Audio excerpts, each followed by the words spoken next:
Hello, welcome to Wisdom at the Well, where I share personal insights, divine inspirations, and creative conversations. My name is Sarah Hoskin, and today is day 26 of my 108-day commitment to create and communicate.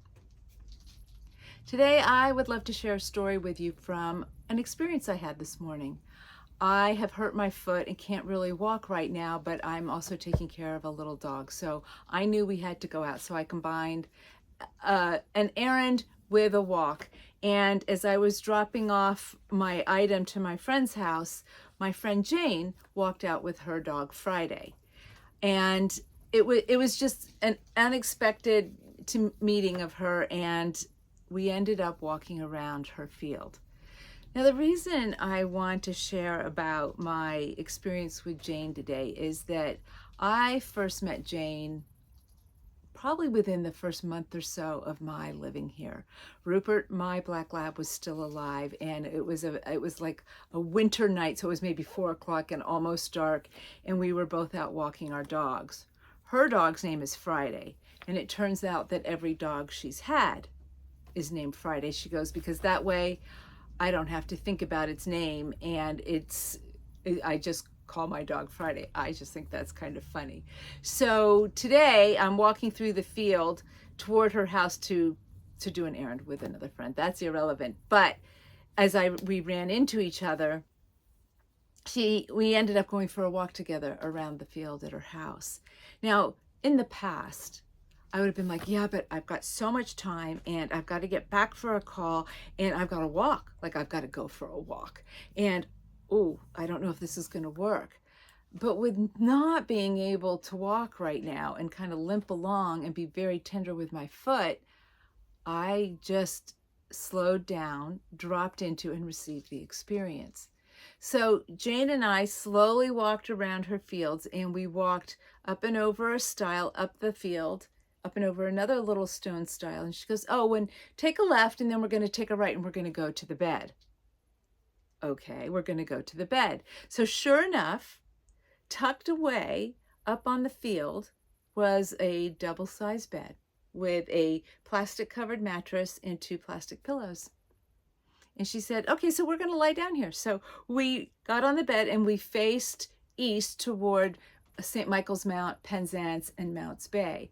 But the bed was tucked down in. She goes, oh, this is done so that at night, if you were sitting up, you would see the lights of Penzance. You would see the lights at St. Just. But when you're lying down, all you can see is the sky. She has put a bed up in a field so you can lie down and look up at the sky without the human lights around. That's Jane.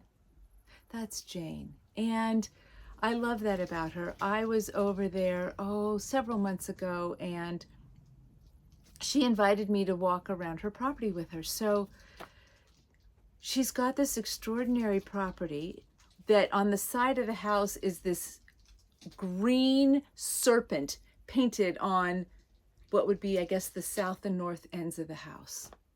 Massive. I could see it from Chapel Cambrai. She has built, probably 20 years ago, had built a stone circle tucked away that's aligned with the solstices and the equinoxes and all that. She's got hobbit houses, fairy huts. Like, on this property, you walk through this magical, otherworldly land, and she's got all these little sacred spaces that you enter as you walk around. And you can go from a little spiral path to the stone circle, to a hobbit hut, to you walk through this one section, and there are these wild mannequins, life-size mannequins, just standing there. Now, the reason I'm bringing this up is Jane is somewhat eccentric, to be sure, but she's a woman was raised in very proper British society. Her father was a doctor. She's birthed and raised her children, and now she's an elder living her life with her dog Friday, and she's created this mystical, magical place. And I'm really struck by that, especially in light of yesterday's conversation where I was talking about the woman who both tends to the hearth in the home and the woman who creates the temple. The woman who tends to the home and also creates a stone circle. There's something extraordinary about Jane's living in the ampersand like she does.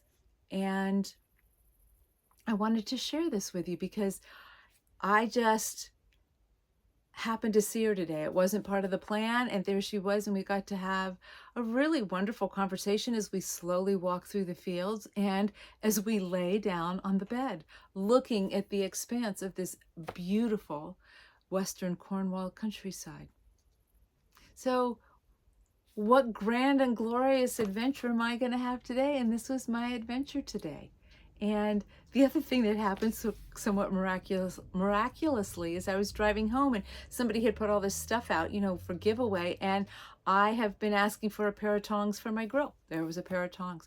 I've been asking for kind of a bigger saucepan to really do more like stir fries. There was a steel saucepan. And the other thing I needed was a vegetable steamer. Everything I was asking for, quietly tucked away back there, showed up for free on my way home. How does it get any better than that? So here's to living in the ampersand, being in the sacred and the mundane, tending to our hearth and creating stone circles. So glad I got to share this with you. Until tomorrow.